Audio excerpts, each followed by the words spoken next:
Иглин районы Тау авылының киләсәге өметле. Урындагы аксакалдар әйтүенчә, һуңгы елларда авылда яшь гаиләләр санының артуы күзәтелә.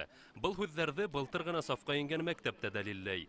Һаумыһыгыз авылдаштар байрамының рәсми өлеше тап ошынан башланды. Минем 3 класста 3 бала булып китә, шуннан нидә? 2 класста 3 бала бит инде, тагы да 4тә генә бер бала. Алла бирһә 10 бала була мына. Кунактар яңа уку йорты менән танышкандан һуң байрам Ләмәд елгаһы буенда дәвам итте. Авылда яшәүче Гали Әхмәтовтар һәм Дәүләт Шиндар үз нәсел агастары менән таныштырды. Тәүгеләренең иң олы вәкиленә быел 100 яшь тула. Мөбәйнә инәйнең балалары, кияү килендәре, бүлә-бүләсәләре 113-кә еткән. Менә безнең фамилияның иң олыһы. Менә фамилиябызның 5нче буын иң кечеһе.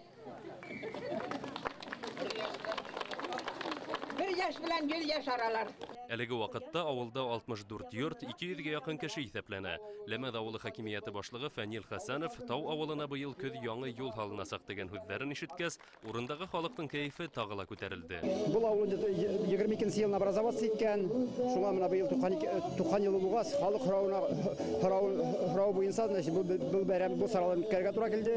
Үткәрдек бергәләп халык белән. Халык бу сараларда бик әүдәм катнашты. Шәҗәрә байрамында концерт номерларынан тыш төрле уен, ярыштар оештырылды. Ир-егетләр гер күтәрү һәм көрәштә көчлеләрне асыклаһа, хатын-кызлар һәм балалар капсыкта югерде, һәргалакка үрмәләне һәм башка күңелле уеннарда катнашты. Авыл халкы саранан канәгать калды. Һаумыһыгыз авылдаштар байрамы Башкортостандың иң таза елгаһы Ләмәддә күмәкләп һау инү менән тамамланды.